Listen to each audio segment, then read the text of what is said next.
amazing morning everyone! For today's video ay kakain lang po ako. So, before ang lahat is mag-aayos po muna ako. Syempre, para mas kaanya-aya naman ako tingnan, di ba? So, sa mga tulog pa dyan, gising-gising na. At para naman sa mga morning person, fighting everyone! Unang-una, syempre, dahil wala akong kilay, maglalagay ako ng kilay ko para naman makapal yung kilay ko pag sa camera, di ba? Actually, hindi pa po ako marunong talaga mag-makeup at hindi po ako magaling maglagay ng kilay. So, pinag-aralan ko lang din po siya. Kaya ngayon, eto, medyo okay na at marunong na din po. Natatawa na nga lang din po ako pag nakikita ko yung mga old pictures ko before kasi ang kapal po talaga ng pagkilay ko. Tsaka dun ko pa lang po na-realize na ang pangit po talaga at hindi po talaga ako marunong maglagay ng kilay. Pero oops, I know, wala kang pake, kaya share ko lang naman. O ayan, diba? Medyo kumapal na rin. So, itong tunyo ko lang po para maging maayos na at okay na rin at ready na akong kumain. So now, first shoutout po muna tayo kay Jack Bulaong. Hello! Second shoutout po kay Ana Rose Tria po, Marcelo Solorta, Lovely Jenar, at saka Miss Star po. So, syempre, shoutout din po kay Marian Julie Ramos Solorta. Hello po sa inyo lahat. So, ayan, ito, satisfied na ako. Okay na po ako dito. Syempre, para naman medyo mapula-pula ang aking lips, maglalagay po ako ng lip tint. Syempre, para pag kumain ako, hindi mawala at mapula pa rin yung lips ko. Diba? So, makwento ko lang din po, no, before po, pag naglalagay po ako ng lip tint is namamalat po yung labi ko. So, now, nung nagpalit po ako ng ibang brand, yung mumurahin na lang, ay, mumurahin. Oo naman po talaga mumurahin lang po. So, ngayon, hindi na po siya namamalat. Naging hiyang na po yung lips ko. Opa, diba? Pwede na makipag-lips tupak. Huy, joke lang. Pwede na kumain. Ano ba kayo? Akala mo naman talaga kung saan pupunta kasi panay ayos pa. Kakain lang naman pala sa bahay. Ayun na nga, winagwag ko na yun. Napaganda kong buhok. Actually guys, matagal ko ng video to. Last year ko pang video to. Ngayon lang talaga ako nagkaroon ng time na i-edit ko yung napaka-iksipan ng buhok ko dito. At feel na feel ko yun. Siyempre, ganda-ganda ako dyan eh. O, diba? Tingin sa kaliwa, kanan, heart, back! O siya, sige na nga guys, ayusin ko na to para makapag-start naman ako kumain. So, itong headband ko po is, nabili ko lang po ito sa Shopee for only 50 plus or 56, mga ganun po. Kasi yung inaabangan ko lang po is yung sale sa Shopee para makaless ko.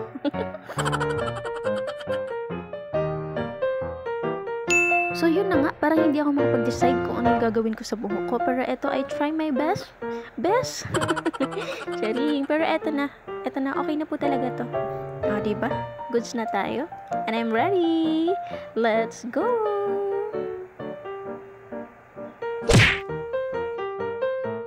So, let's start with this kasi maglalaro tayo ng deal or no deal. Huy! Joke lang. So, ito po is Samgyset Portable Butane na na-order ko din po sa Shopee na may kasama na rin po siyang grilling pan. So, try to check na rin po nito kasi di po ako marunong nitong gumamit. So, first time ko po. Kaya, doon muna ako sa YouTube kung paano ito gamitin. Siyempre, nakakatakot na baka makasunog ako ng ibang bahay. Di ba kasi nagbo-boarding house na ako, no? Tsaka baka mapalayas po ako sa walang oras. Naku, saan ba ako pupulito nito? Kaya ito, try din, no? Pag may time, para wag naman tanga-tanga.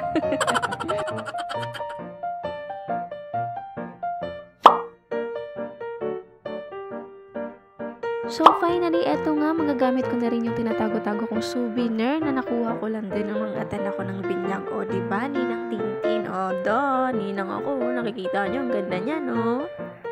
O siya, tama na yan. Mag-start na ako at kakain na ako. So, eto na nga, bubuksan ko na po yung apoy nito para naman makapag-start na ako magluto, no? Kwento ko lang din po, no? Grabe po talaga yung kaba ko dito. Siyempre, first time kong gumamit nito sa loob ng kwarto ko.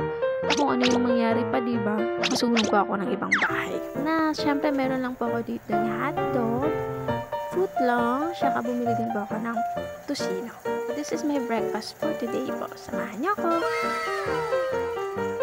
By the way, ang tawag ko nga po pala dito guys is samgyupsal a la Filipino breakfast style. O, diba? Actually, meron na din po akong sinangag dito. May natira po akong kanin kagabi. So, sinangag ko siya po kanina. And then, meron po akong tuyo dito. Sa labas ko na rin po siya niluto kasi baka mangamoy yung kwarto ko dito ng tuyo. Then, meron po akong itlog. Tsaka, bumili na rin po ako ng lettuce po. Pero, syempre, kompleto at sanggipsal nga po, diba? Pero, ala, Filipino style. Breakfast nga lang po.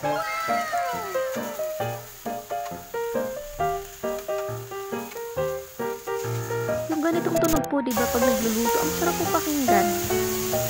Actually, etong samgis set ko po is matagal ko na po siyang nabili. Siguro mga 5 months or 6 months ko na po siyang nabili. Ngayon ko lang po talaga siyang ginamit kasi natatakot po akong gamitin ito sa loob ng kwarto ko. Again guys, kung bago ka lang po sa YouTube channel ko, at syempre kung hindi ka pa nakasubscribe, huwag na pong mahiya, subscribe na po dyan. Syempre kung gusto nyo po para ma-shoutout din po kayo, comment na rin po kayo at kung saang lugar po kayo para ma-shoutout kayo. So yun nga guys, no, ipapasikat ko talaga yung mug ko kasi gandang-ganda din po talaga ako dito. Actually ako din po yung nag-order nito sa Shopee para sa souvenir nila ate.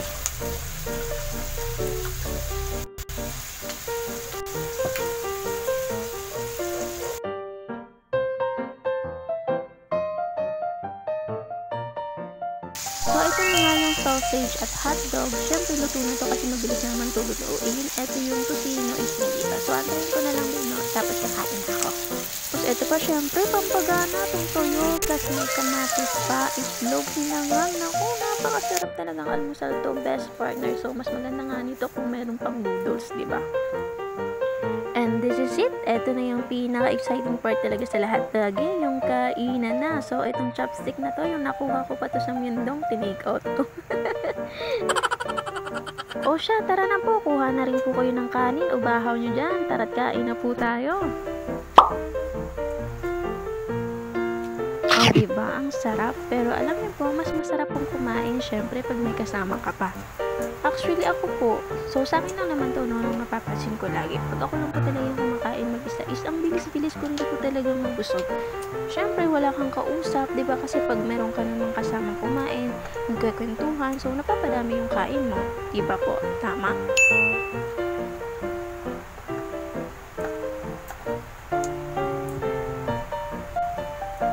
At eto nga, di ko naman napigilan yung sarili ko at napakamay na naman ako kasi masarap din naman talaga kumain, lalo na pag nakakamay, di ba?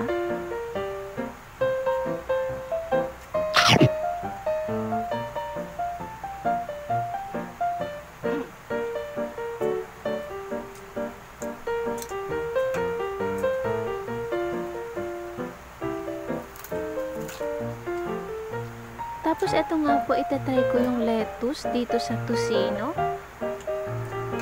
So far, so good naman siya at masarap po siya. Try niyo po.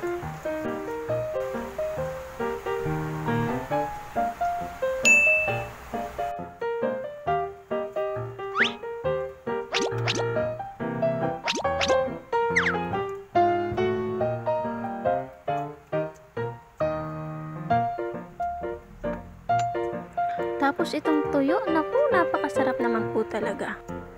So, share ko lang din po, no, naku, ang dami ko naman sinishare. Alam ko wala po kayong pakialam. Pero eto na nga po, share ko lang din po. Eto pong tuyo is isa sa mga tumawid sa amin. I mean, alam mo na, syempre, pag estudyante ka, wala ka pa naman masyadong pera, asa ka pa sa magulang mo, diba? Kung pag wala na kaming allowance, so yung ibang ka-boarding house namin, ibang ka-boardmate namin, meron silang mga tuyo. So, humihingi kami. So, ayun na, nakatawid na kami ng pagkain, ng ulam. Ganon. So, kaway-kaway sa mga estudyanteng nakaranas din ito. I know, isa ka din doon. Comment ka na dyan. So, dito naman po tayo sa hotdog, no? So, ito po yung hotdog. So, syempre, marami kami magkakapatid. Tapos, halimbawa, yung ulam namin is hotdog. So, sa isang supot po nun is meron po siyang 13 pieces. So, diba marami kami? Siguro mga more than 10 people po kami sa bahay, no? So, syempre, tag-iisa lang kami noon. Tapos, hindi pa siya jumbo. Alam mo yung maliliit lang na tag 13 pieces. O, tapos, tag-iisa kami. Tapos, yung marami, syempre, kay Papa. Kasi, syempre, si Papa yung nagtatrabaho. So, kailangan mas malakas siya. Diba? Mas marami siyang kinakain. So, yun lang. Share ko lang din. Eto nga, dahil bida-bida talaga ako sa paggamit ng chopstick. Ayan, magtiis ka. O, diba? Sarap. Yum, yum, yum!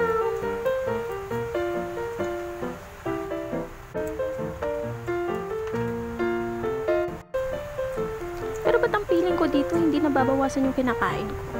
Marami pa din.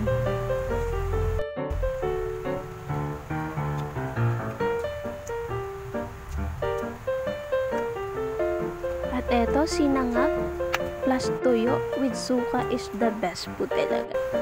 Wow!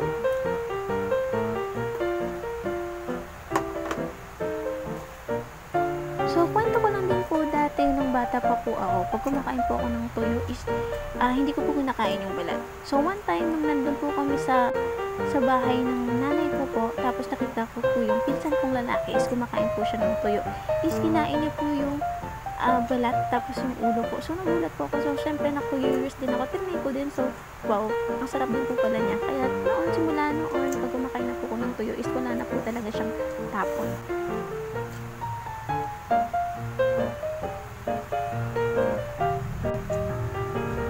Pero oops, kung naboboard ka na po sa video to, pwede ka naman po mag-comment na dyan para ma-shoutout kita sa next video ko. So, syempre, huwag mo na rin kakalimutan mag-like and subscribe po para updated ka sa next video ko.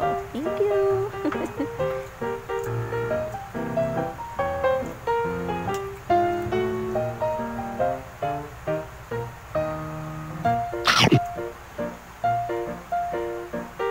So, ito na nga, fast forward ko na to. Baka naiinas ka na sa pagmumukha ko, ha? Yang-hiya naman ako sa'yo, no?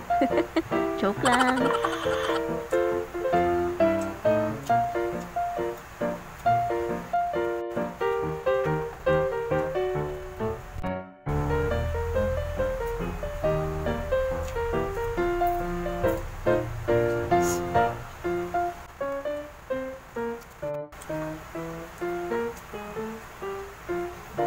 Tapos ito nga, ito yung masarap kasi mahaba.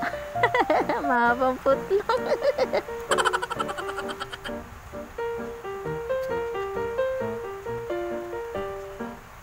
Hinto ko muna yung pagsasalita ko at panoorin nyo na lang muna yung pagkain ko kahit alam ko naman hindi kayo nag-e-enjoy.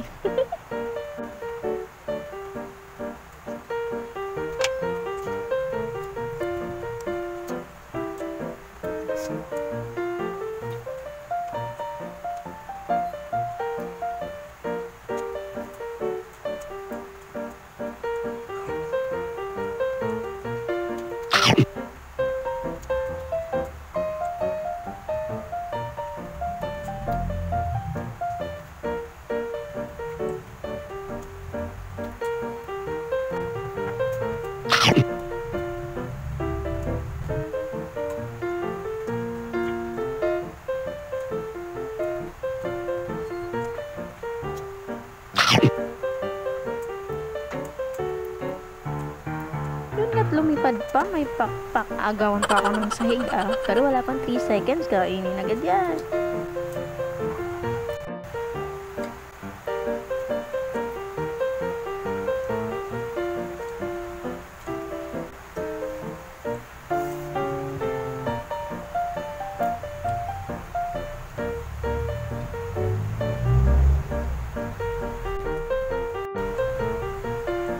Isa sa mga technique na napapanood ko lagi sa K-drama pag kumakain sila sa sangyup. Oh, ha? Ganon.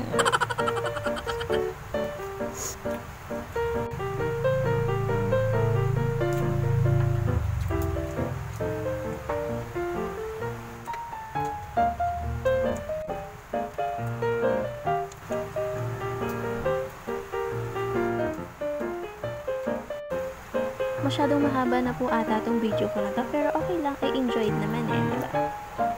Tsaka sarap na sarap din naman ako sa breakfast na to. Halata naman sa mukha ko, diba? May pasayaw-sayaw pa nga ako Again, please like and subscribe po my YouTube channel. Like and comment na rin po kayo. Maraming salamat po. Ay kahit naman papaano ay nalalagdagan ng aking subscriber. Maraming salamat po. Siguro after mga 5 years pa po, siguro may hit ko na rin yung 1K. Huwag lang po, pero hoping po na sana mag 1K na din po yung subscriber ko.